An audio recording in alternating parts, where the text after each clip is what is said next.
on Fast Track News, how Purdue's Safe Walk program and Student Patrol are working to keep students safe.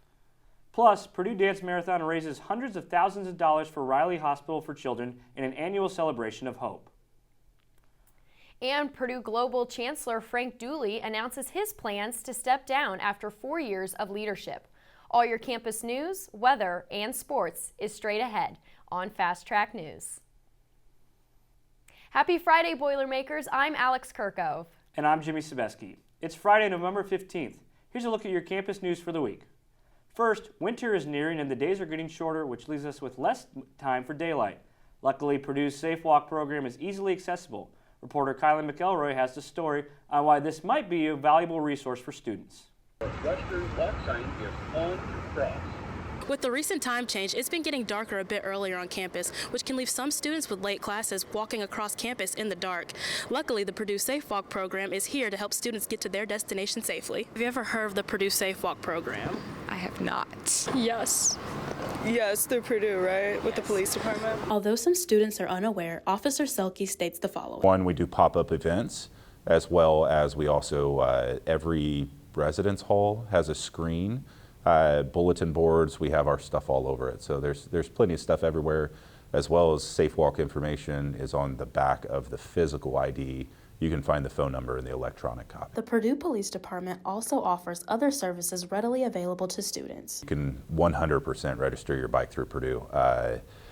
There is the Garage 529 app. We have stuff available in our lobby as well as various other places. Purdue Parking runs the program and they have it available for anyone to register their bike. As well as electronic devices. You can register those through Purdue University Police Department. The Purdue Police Department also has the Student Patrol helping them out with safe walks. We carry radios while working. However, we have a direct line of communication just within our program. If we need to get a hold of officers, we will call in dispatch, and then they'll get a hold of the officers. And as a final note from Officer Selke and the Purdue Police Department, always be safe. It's winter. It's getting dark early. Call us for a safe walk. We'll gladly give you one. As long as the police are working, which is all the time, we'll come do a safe walk. the Purdue Safe Walk program is not to be confused with the blue light-up boxes you see behind me. These are for emergency services only and will send police directly to your location. Students, faculty, and staff needing Safe Walk services can scan the QR code right above my shoulder or call the number on the screen. It's great to know Purdue offers such a valuable service for students. If you're ever on campus and want some added peace of mind after dark, don't hesitate to reach out to Safe Walk. Well, we had a decent amount of rain this past week, but will that continue as we head into the next couple of weeks in November? Also, when can we be expecting winter temperatures to arrive? Meteorologist Delaney Bowles has here with the first look at the forecast. Thank you, Alex and Jimmy. And just to answer your question, we're definitely going to be seeing some cooler temperatures into next week. And with that, we're also going to have cloudy conditions with some slight chances of rain as well. Now, as we reach the middle of November, winter weather is just around the corner, as we all know. And so I'm going to have a little bit of a winter weather preview for you all today. Now, happy Friday, Boilermakers. We're seeing a high of 55 degrees today, low of 44. And now after that rain we just had at the beginning of this week, we are going to be experiencing dry and calm conditions heading into the weekend with winds of only about 5 to 10 miles per hour out of the northwest. More coming up in my campus forecast. Purdue Dance Marathon hosted their annual 16-hour charity party this past Saturday. The event raises money for Riley Hospital for Children and is the accumulation of a year-long fundraising effort with many other fundraising events throughout the year.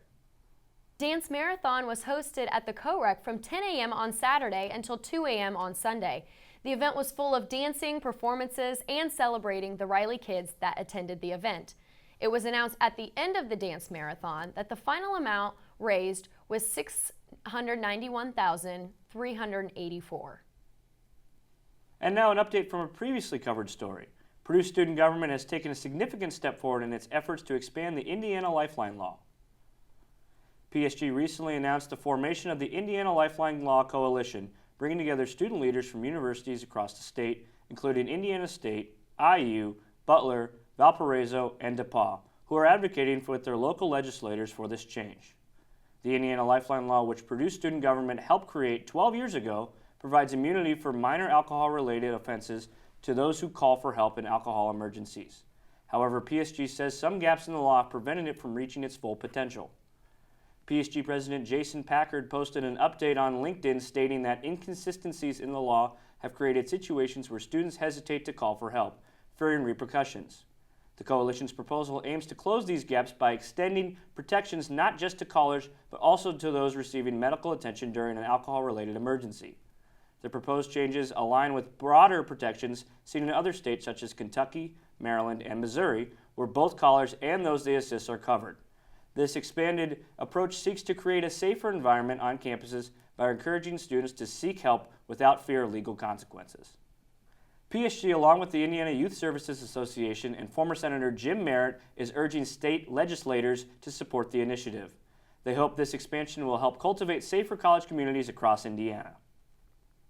On Monday, veteran Dorothy Stratton and the Military Success Center held a ceremony at the Purdue Memorial Union in honor of Veterans Day, with songs performed by PMO's Purduettes Ensemble, many guest speakers, and lastly, the playing of taps.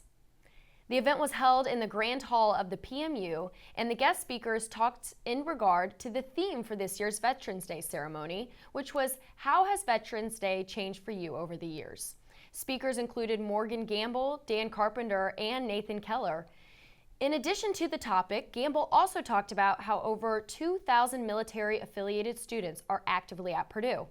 The Purdue Memorial Union stands as a permanent memorial for the Purdue men and women who served in defense of our country. And the next time you walk through the Union, notice the gold and black cross on the floor of the Great Hall, which honors the 67 Purdue men who gave their lives for their country in World War I. Thank you to all the men and women for your courage and bravery to protect and serve our country. Purdue Global Chancellor Frank Dooley has announced that he will step down at the end of this year, ending his 4-year leadership. Since 2020, Dooley has led Purdue Global through major growth. According to a university news release, enrollment rose by more than 20%, retention rates hit new highs, and the school became more closely connected with Purdue University. Board Chair Mike Berghoff praised Dooley's work in making Purdue Global a leader in adult education. Purdue CFO Chris Rule says the university is financially strong and ready for continued growth under new leadership. Purdue President Mung Chiang thanked Dooley for his service, noting his impact on both Purdue Global and the main West Lafayette campus. Dooley will leave his role in December but plans to stay with Purdue, returning to the College of Agriculture for a career-first, year-long sabbatical. An acting chancellor will be named soon, with a permanent successor expected in 2025.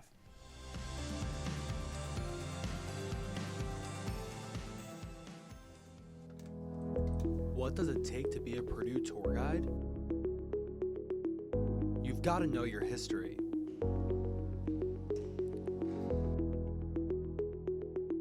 You have to know your facts.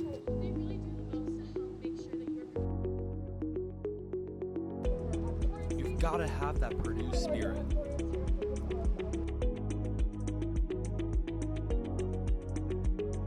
And you have to walk backwards. Since 2006, Professor Jay Gephardt has been director of the Purdue Marching Band, but this Saturday home football game versus Penn State will sadly be his last. Reporter Julia Blanford has the story.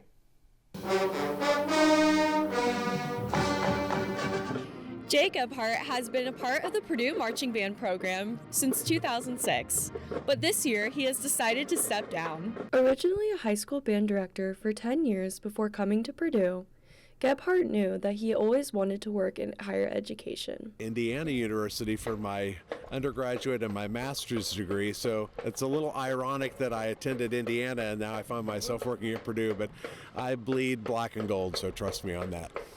Gephardt has not only enjoyed directing the Purdue Marching Band in the U.S., but he has also traveled with the band internationally.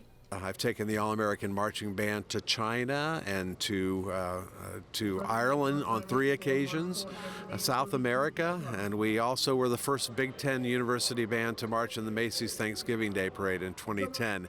When talking about Gephardt, students describe him as very warm with a jolly personality. I remember when I first met him, I did my audition on WebEx and was really nervous. But once I actually got to talk to him and get to know him, I wasn't nearly as nervous and was really excited to meet him. Even though Gebhardt is retiring from the marching band, he will still be director of his indoor ensembles. I still love conducting my indoor ensembles, and so I don't intend to walk away from teaching entirely. But the grind of the marching band schedule is pretty intense, as you can imagine. Even though Jay Gebhardt will be stepping down from his marching band responsibilities, he is still proud to be a Boilermaker. This is Julia Blanford reporting for Fast Track News. What an inspiring story. I always hear the marching band at the games and on campus during their practice, but it's nice to see what goes on a little bit more behind the scenes. Jay, we would like to thank you for your time as a crucial member of the Purdue Marching Band program. Moving into next week, we are going to be seeing some slight chances of rain, and I'm going to discuss that with you all coming up in my 4 forecast. And we're also going to be seeing cooler temperatures as well, so stay tuned.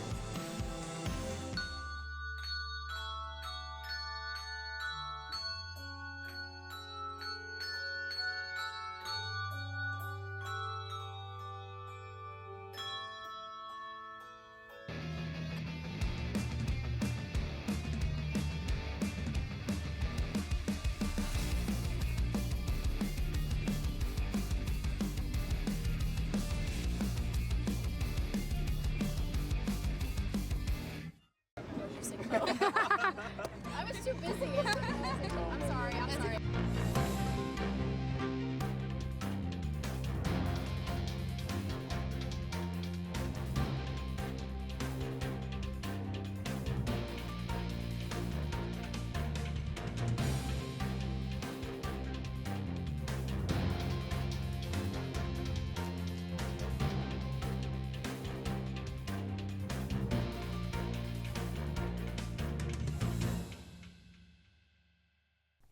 If you're just now joining us, happy Friday, Boilermakers. We're seeing a high of 55 degrees today and a low of 44. We're staying with dry, calm conditions moving into the weekend. And with that weekend outlook here, as I said, high of 55 degrees today on Friday. But this cloudiness that you see is going to be a common theme taking us into next week as well. Saturday, partly sunny with some clouds, high of 56, low 39. And Sunday, we see mostly cloudiness with a chance of PM showers, high of 60 though, and a low of 45. So if you have plans for this weekend in the evening, definitely make sure to bring that jacket as we have some cooler low temperatures, and also maybe a rain jacket on Sunday for that chance of PM showers. Now, as I said, this theme of cloudiness is going to continue into next week, but looking at today's sky cover forecast, Friday, November 15th, we actually have a 77% cloud cover on Friday, and that's going to continue on. Now, on Saturday, tomorrow, Purdue football faces Penn State Nittany Lions at 3:30 p.m. Around kickoff, we have 56-degree Fahrenheit high, and that's going to decrease throughout the duration of the game. At halftime, we'll be around 54 degrees, and after the game, we'll be at 50 degrees. So if you plan to go out and represent the Boilermakers on Saturday, definitely make sure to bring a jacket. But the good news is, although we're having these cooler temperatures, there is no chance for rain, so it should be pretty calm conditions for a good football game. Now for my future cast, as you see here, we have this low pressure system moving its way out to the east, and then we have a new one working its way up to Indiana on Tuesday, and that's where we're going to see that chance for scattered showers, and we're going to have a few more chances for that as well into the rest of next week. Now, as I was saying, we are reaching the middle of November, and the holidays are just around the corner. So it makes sense that we're going to be seeing some cooler temperatures coming up, but I have to mention that we've been having quite an anomaly for November. Lots of warmer temperatures in the 60s and even in the 70s, and today is actually only the 6th day cooler than 60 degrees. This is only our 650-some degree day. So that's definitely something to make note of, but we can rest assured that throughout the rest of the week, we're going to have cooler temperatures continuing into the end of November. And with that, with the holidays right around the corner, we are going to take a look at what are the average winter weather averages. And so here we can see that the average first inch or more of snow in each of these areas depends on the location in Indiana. As you see, definitely differing the further south that you go, and this is due to the lake effect snow that we get. So if you look up around South Bend, we're going to see that those average snowfalls happen much earlier than down south, and that's due to that lake effect snow belt that's going to make its way through the north part of Indiana, and around Indianapolis, Lafayette, you see that snow average more to the beginning, mid-December, and then much later, even around Christmas or after Christmas for these areas down south, such as Evansville and New Albany. So if you haven't brought out your heavy coat yet, definitely make a plan for that, because these weather conditions are going to be here before we know it. Now for the 7-day outlook, as I said, Sunday, we're going to see a high of 60 degrees, low of 45. We're sticking with these warmer temperatures that we've been seeing for November, but throughout the week, the further we go, those temperatures are going to decrease. 63 degrees on Tuesday, chance of showers. As I was saying earlier, Wednesday, partly cloudy, high of 50 degrees, low of 36. So we're cooling down the further we go into the week. And then Thursday, we actually have a high of 43, low of 32. High of 43 again on Friday and a low of 29. So definitely make sure to bring your jacket for next week. It's going to be chilly in the evening, and also keep an eye out for those chances of rain. Just ahead, basketball season is starting to get into full swing, and the Boilermakers are looking to be even more dangerous than they were last season. I'm Julia Blanford. Don't go away. Sports is next.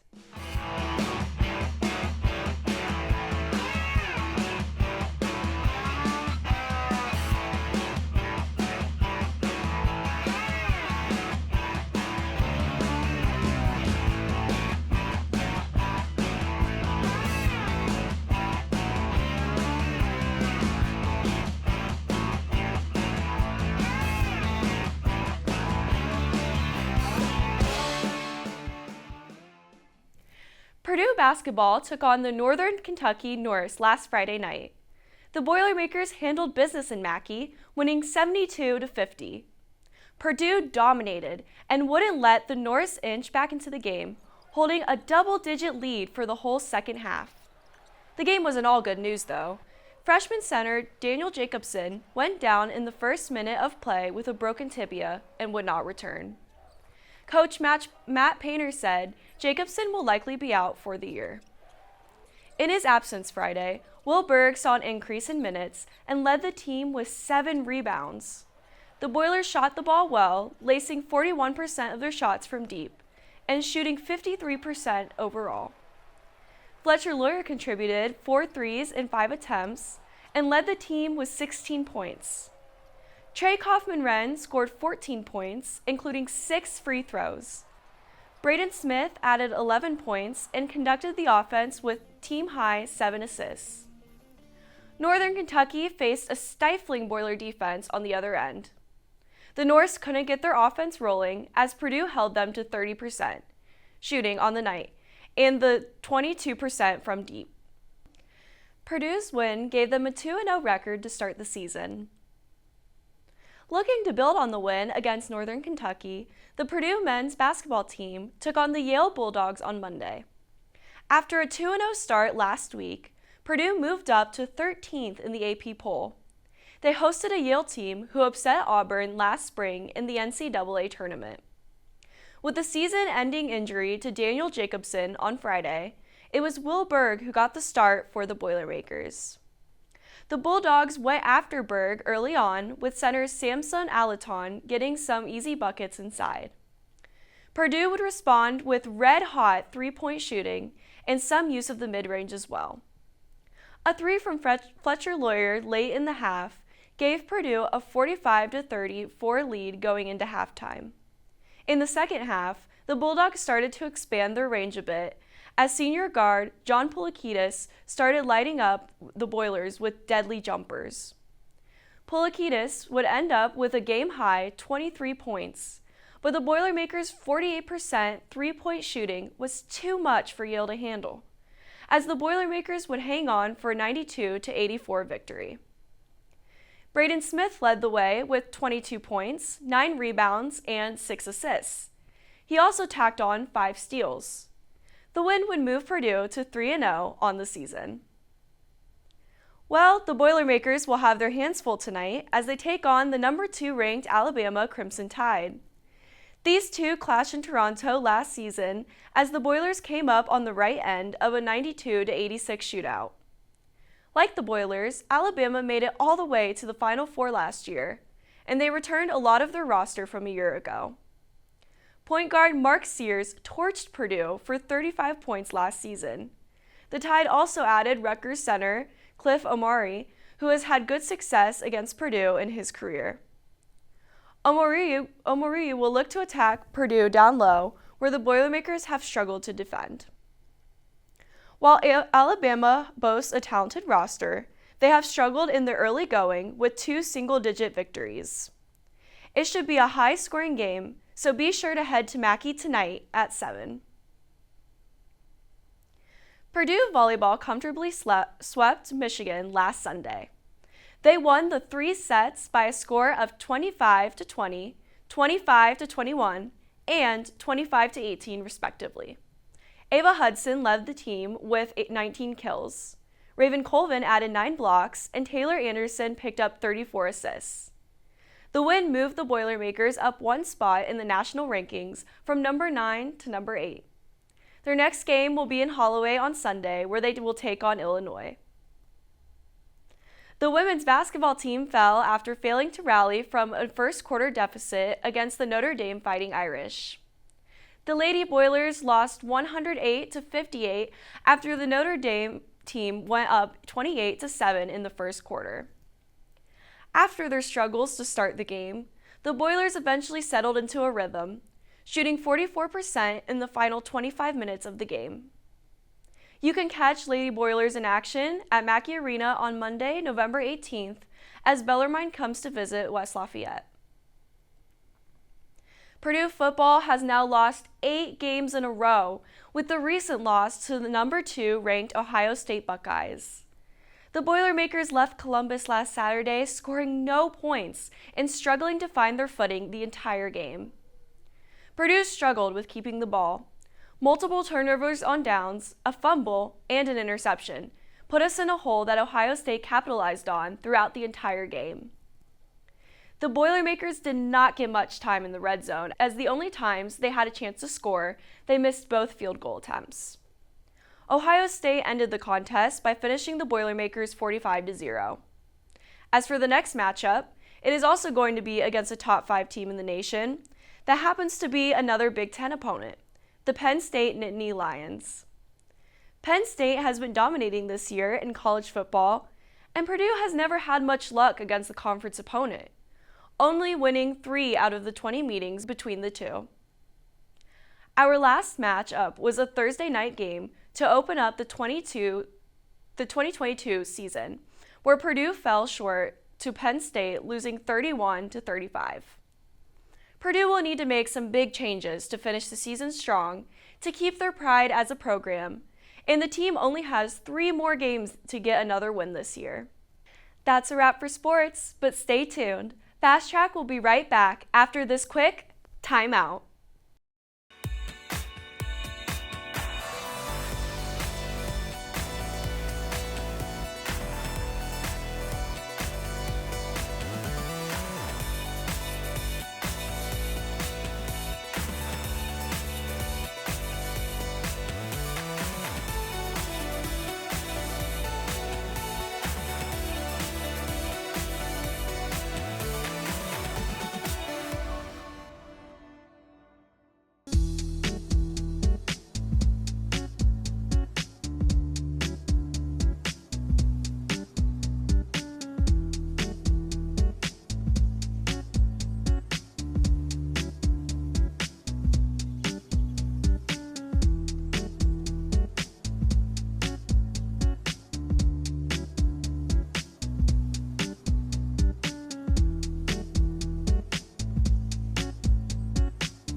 3. 1, 2, 3, 4.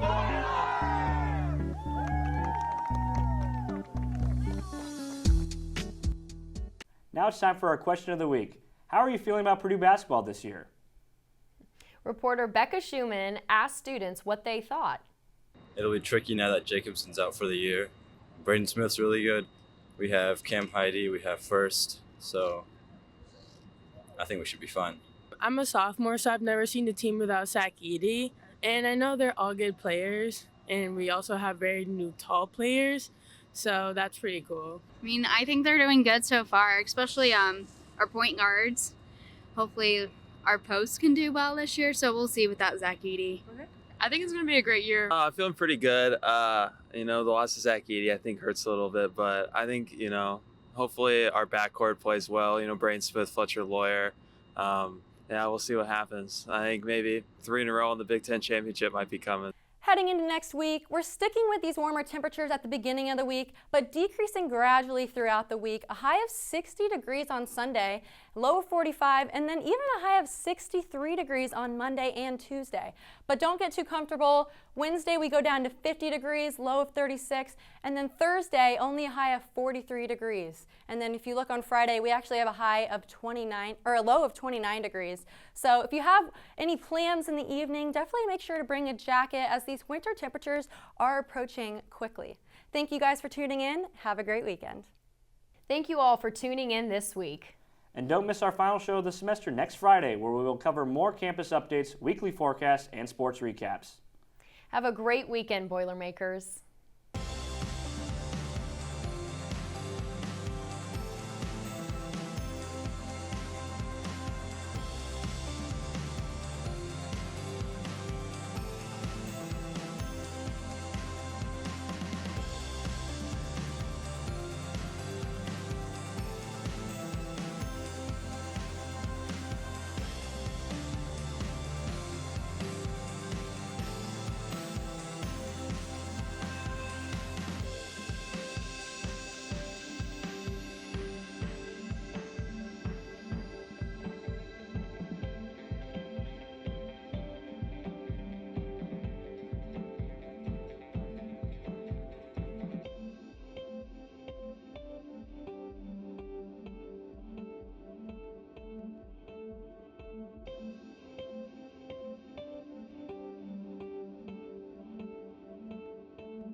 You're watching Fast Track News.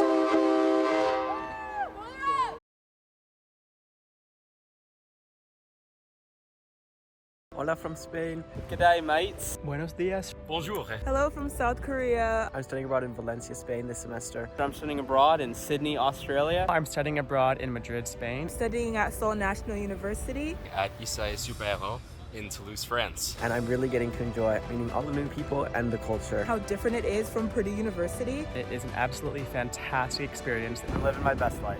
I can't wait to see you guys all overseas soon. A bientôt. Adiós. Nos vemos en España.